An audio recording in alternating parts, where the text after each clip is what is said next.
Good morning, everybody. Welcome to our Facebook Live this morning. I hope you've all had a lovely start to your weekend. Really special treat for you today. We've got Michael Gahagan, our painting teacher, who's very thankfully spent his Saturday morning with me. Hi, Michael. How are you? Hello, Ciaran. I'm fine. Thank you very much. Looking forward to this. Great. Well, no, again, thank you so much for joining us. It's great to have you on. Obviously, I've been trying to get you on for a couple of weeks now, so I'm very excited. So how have you been, Michael? Tell us a little bit about yourself. About myself, I'm based in Glasgow, as you probably know by my accent. I've been in Glasgow for most of my life, actually, although I have crossed the border and spent 5 years in Edinburgh. Family man, I've got my wife Ciaran, and I've got my 2 daughters. I've also got 6 grandchildren, so my 6 grandchildren keep me busy. In addition to that, I've got 2 dogs among them and 2 rabbits. So I'm a busy man with family, and art is probably my main focus in life at the moment. How does that suit? Yeah, I'm surprised you get much time to focus on your art, Michael. It seems like you're very busy with the family, which is great. Obviously you may have had a bit more time on your hands at the moment. What have you been doing to keep yourself busy over the past kind of 6 months or so in these current lockdowns? Yeah. The lockdowns have been strange. The first lockdown I actually really enjoyed. It was during the good weather, and I've got a large garden, I've got a studio, I've got a summer house and a greenhouse, so I spent a lot of time in the garden and I actually really enjoyed it. So lockdown was okay for me during the summer. I was able to sketch in the garden. I love sketching, so sketching was great. Did some work to my studio, painted it. And strange enough, I was supposed to be in courses, as you know, doing courses, so I didn't have that to look forward to. So I filled the gaps with, I've started a newsletter, which was quite adventurous for me, and I think I'm on to my 3rd one now. And that took a wee bit of doing to get started and get it out there. So art and gardening and walking were my main passions during the lockdown. This one I think is a bit more difficult, the darker nights, etc. And I've got myself a boat, so my boat sits in the driveway at the moment, needs a lot of work. So I do up my boat. I'm in the studio an awful lot now during the winter lockdown, and I really enjoy that because I'm experimenting with different things. This is my studio I'm in at the moment. You can see behind me, this is half the studio. This is where I put paintings up. People can come and see them, or in the other half I do the actual working, and this is where I'm doing my online stuff in this part of the studio. So that's it. It's mainly been the art and fix my boat and keeping the kids happy, I suppose, is another part of it. Looking after the animals. Keeping yourself busy. Yeah, some lovely paintings there behind you, actually. That's great. And Mike, can you tell us, how long have you been an artist, and what was it really that started your passion for painting? Well, I've always been into art since. Here's my claim to fame. At primary school, I can't believe this. At 10 years old, I won a national competition, and I also got a prize from the art galleries in Glasgow for a national schools competition. So at primary school, I suppose my passion started. And that kept up until secondary school and got my higher, etc. I was encouraged by my art teacher to go to art school, but I actually lost a bit of the passion for art at that time. I think other things took my interest at the age of 17 and 18, and it wasn't particularly art. I started a course down the borders, the Scottish College of Textiles. It was a 4 years honours course in textile design. I only did a year of that, and it wasn't for me, and I gave up. It was too industrial for me. It wasn't the arty side that I looked for. I then changed completely into personnel management and spent my whole life in a career in the NHS in personnel management. But it was when I became there was a new post created, I think it was about 15 years ago, as the head of human resources, head of HR, or human remains, I used to call it, at the Glasgow School of Art. And that reignited my passion for art. 5 years, although I was a head of personnel, a head of HR, it was a fantastic environment to be in. Every day, I was in the Macintosh building, which is sadly burnt down twice there, but a fantastic building. Every day I would walk through the building and it was just teeming with art. I loved being in that art environment. Every day there was an exhibition by different years of students. I got to know all the lecturers and artists very well when I wasn't making them redundant, unfortunately. But I just loved that whole environment. And it was there I started taking lessons again. The art school offered me free art lessons, which I grabbed hold of. I get tuition off the tutors. And my brother's an artist, my cousin's an artist, and both of them gave me particular lessons. So in that package, at that period, I really got my passion back for art and absolutely loved it. And that started me off again. And I started doing pet portraits, which I love nature, I love animals. So that was a good inlet into art. And that's what actually started me. So that's where my passion started again. It was reignited at the art school in Glasgow. Great. And you specialize in watercolors, Michael. You've done a lot of holidays with us before with that as well. You know, what is it that you love most about watercolors over any of the other different mediums? Yeah, funnily enough, I do the whole range, but I'll come to watercolor in a minute. Each of the mediums is good for me, is good for different things. Like pastels, I love that for nature and animal work, wildlife and pet portraits, etc. And oils and acrylics, I do that on a general basis. There's quite a few behind me. There's a few acrylics and oil paintings, but watercolor to me is the one that really grabs me. I think a couple of things is it's that I came across an artist that I didn't know a lot about history of art, but came across a guy, John Singer Sargent, 1900s, and his watercolors are absolutely immense, and they were away from the traditional pretty twee picture type watercolors, and I really liked that. And then I'd been in a course by this Uruguayan artist, Alvaro Castagnet, and his paintings in watercolor, how he uses watercolor, how he applies it, his use of lights and darks, his contrast, and his style is amazing. So that ignited my passion for watercolor.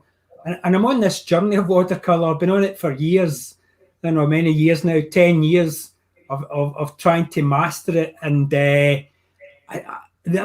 so it's vibrant, it's transparent, it's a challenge, and also love sketching. So watercolor is superb for sketching.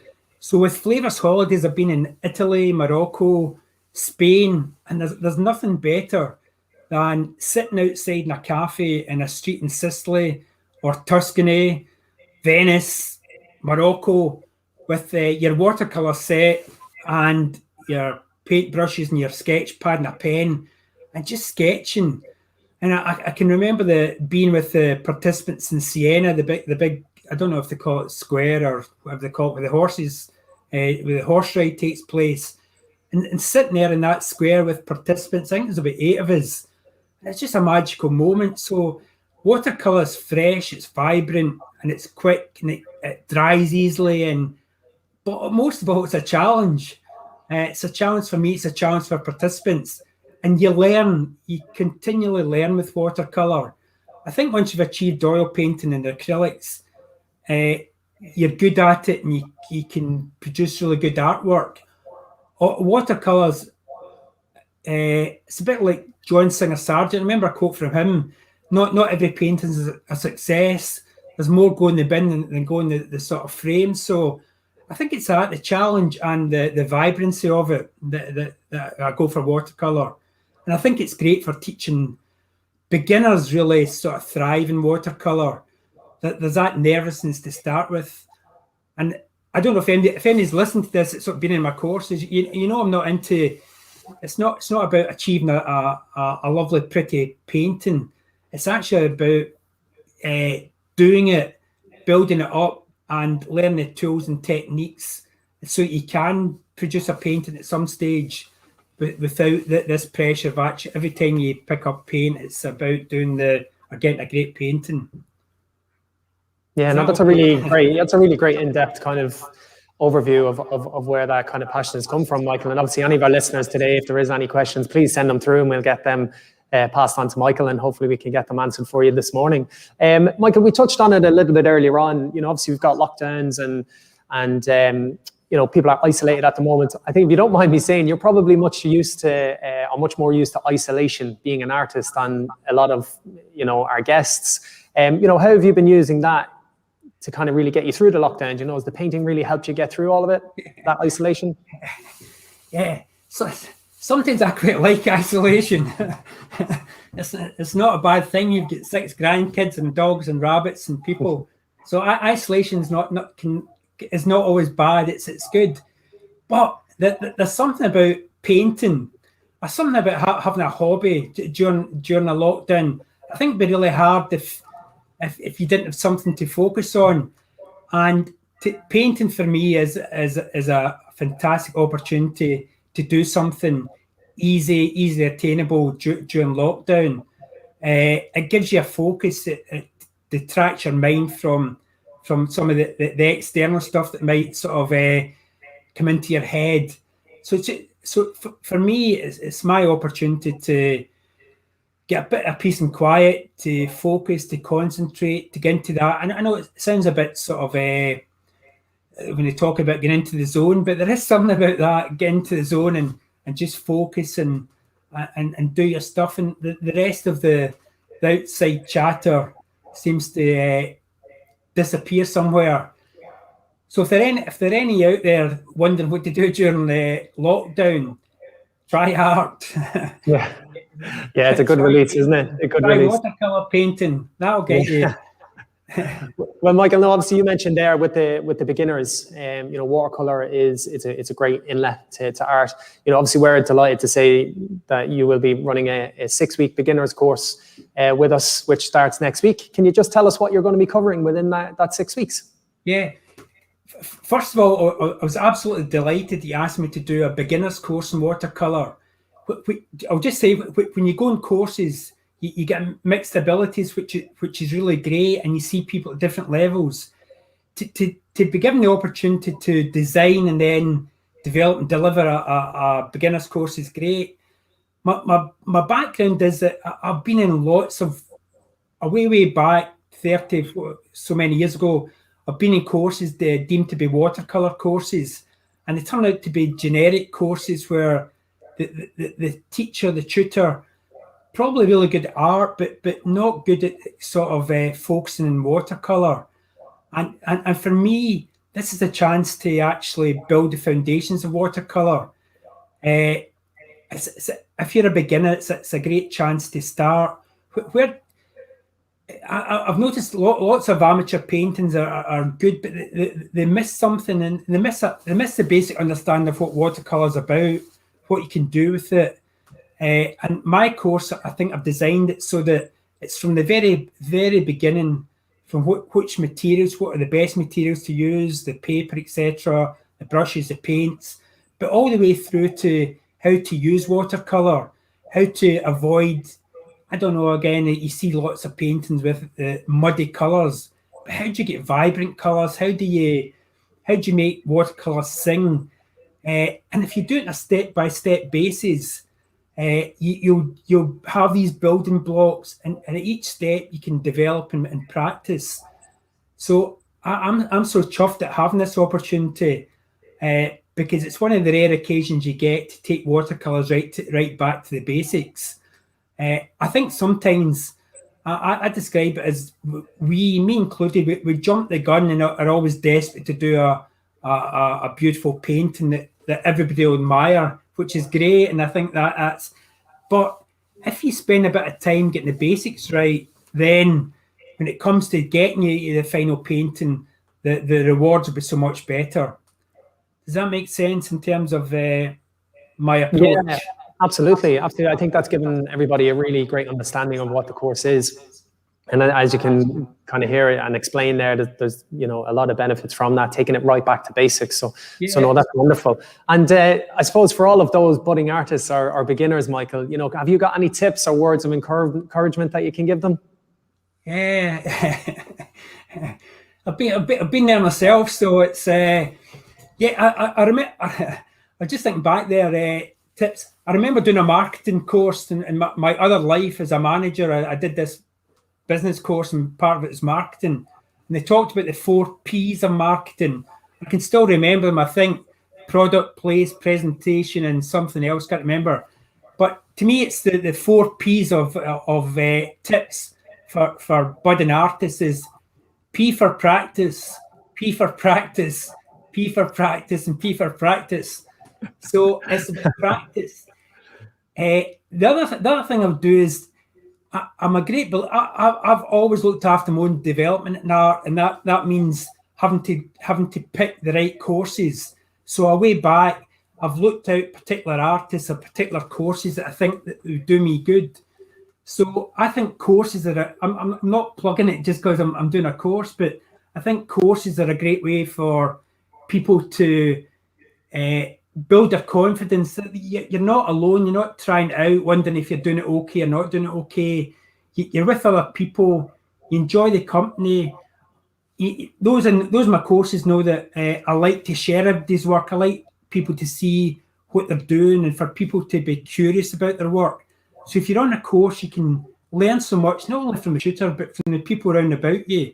Yeah. So if there is a course near you, I would urge you to recommend or advise or encourage you to join that course, because you'll get so much out of it than you would if you're just working alone.